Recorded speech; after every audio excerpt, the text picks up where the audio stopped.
Join us this weekend for the Saturday afternoon matinee. Our feature presentation is The Zombie Christ, an action extravaganza of post-apocalyptic proportions. Zombies have overrun the world, and only one man can save humanity again. Starring Phil Elder, Justin Arnold, and introducing Ernest Ebanks, with Sherman Allen as Tinker. This Saturday at 3 p.m. Only on WSUK. Stay tuned for your late local news.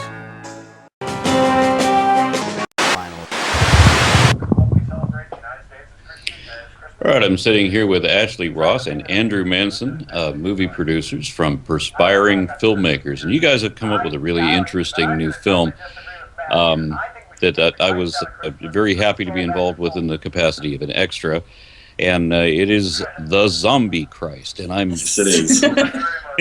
I and my audience are going to be very interested, of course, in what was the inspiration behind this particular film. What can you tell me about that without too many spoilers? Sure. So The Zombie Christ is basically set in 80s future after the zombie apocalypse.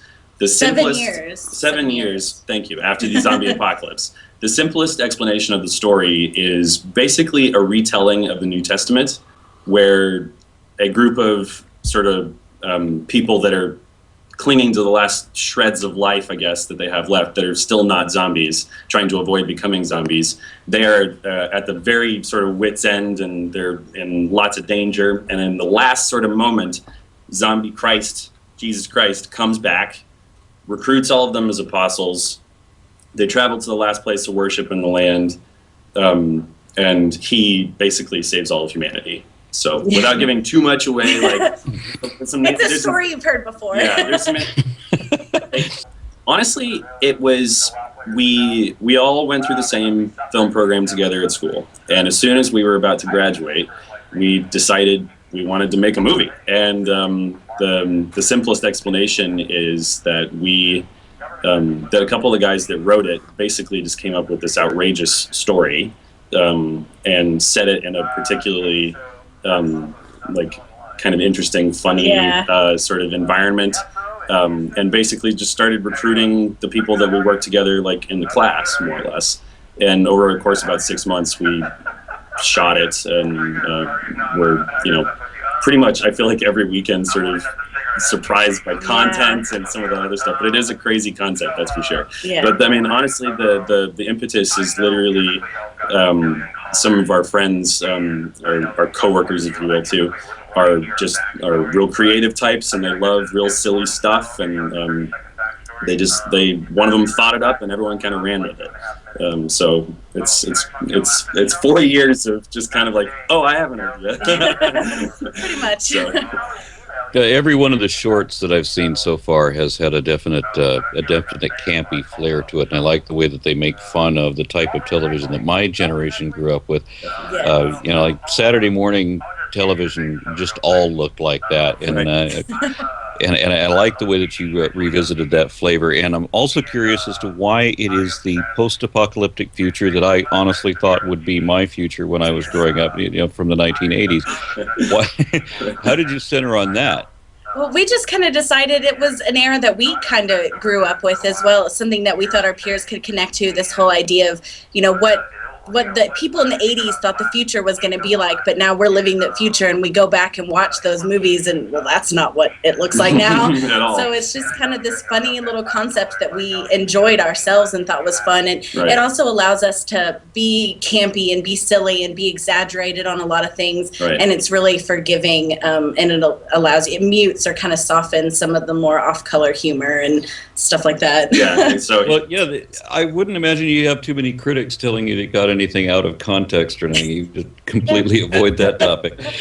Yeah, I was concerned previously about when you, from my perspective here, living in Dallas, Texas. I mean, we have, whenever I see a bunch of, and I ride, and every time I see a group of bikers together, and I start chatting up with them, who do they always turn out to be? There's so many different religious groups that ride together, and we have all these Christian biker groups. I mean, you're living in a city that has I think, the most mega churches of any other city in the U.S., and that's where the sanctuary would have more than 4,500 seats in it. Right. Were you not at all concerned when you're advertising to have these extras and you're inviting, all these bikers and everything to come to this zombie movie, considering how many of them would likely get all blasphemous on you? I mean, were you concerned about any kind of conflicts with making the film? Honestly, the answer is kind of twofold. First, and the simplest answer, is that between Ashley and myself, handling all of the sort of scheduling and all of the logistics of that entire enormous weekend with all of those extras, we honestly, remembering back, didn't think about it. And part of why is because we were crazy busy at the time. Yeah. But beyond that, the name The Zombie Christ was on things that we sent out. Yeah, we didn't hide what it was. We didn't hide what it was. It was on the radios, on websites, etc. It was on all the emails, all the call sheets. So, again, sort of retrospectively, we were thinking, if someone had had an issue with the film, either they wouldn't have come or they maybe would have said something to us when they got there.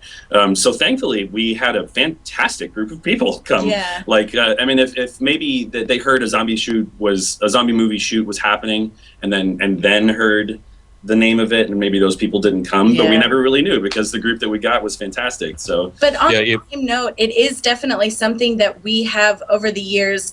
Sometimes when we first started, we wouldn't tell people the name of the movie yet, people were very conscious of the fact that it is something that could offend a lot of people in Dallas, simply in the name alone. Yeah, so most of our concerns happened as we were asking for extras, but when the weekend came, we figured anyone that's going to show up to a Zombie Christ thing is probably going to be decently okay with it. And then one other element too is the content that everybody there that particular weekend personally experienced, anything that we were actually shooting, any of the scenes that were actually being shot, were honestly not the most controversial parts of the film either. There was a large action sequence, and it was the most zombies on any particular day. So we did all these awesome, cool, sort of epic shots and that type of thing. But there's plenty of other content that maybe people don't really know about yet. but for the most part, like I said, we didn't honestly think about it, and then it turned out great. So, which is scary, actually, it is scary. Now that you said it. Yeah.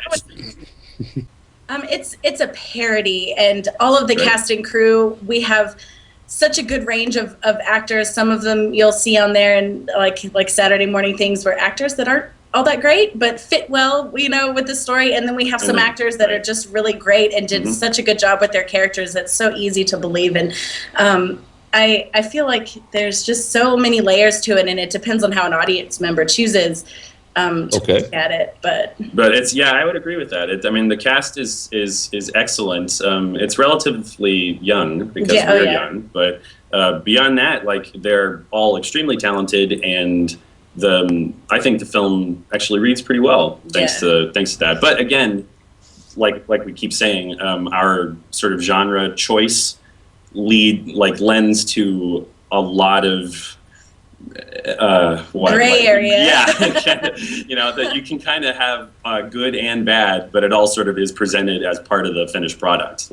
It can be terrible, but it's part of the story, part of how we're telling it, part of the style. Exactly. And the showcase.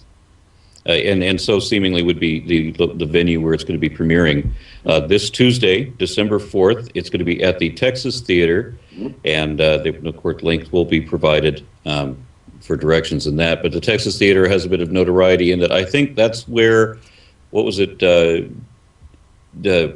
John Wilkes Booth, after he shot the president, was arrested at the Oswald. John Wilkes Booth is Oswald. Oh, that's Lincoln. Yeah, okay. I'm always getting those confused. I don't know why. Yeah, that's precisely correct. Yeah, Oswald was caught in this theater after he shot JFK. Yeah. And then now the Zombie Christ is playing there. Right. So that's going to be this Tuesday, the Texas Theater. As I said, links provided. The movie starts at 7? 7 o'clock. Okay. Tickets are $5, so it's easy to get a ticket.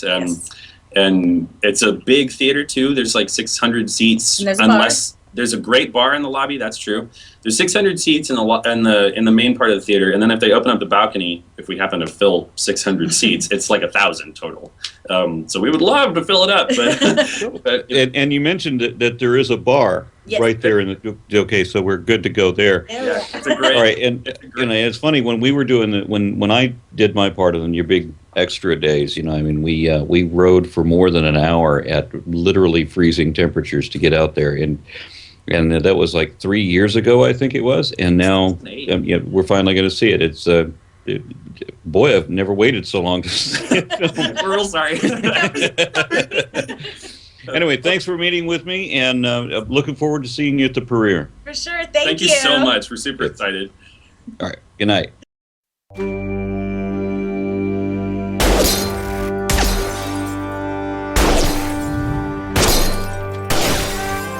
Come see the film that festivals all around the world rejected, and we don't know why.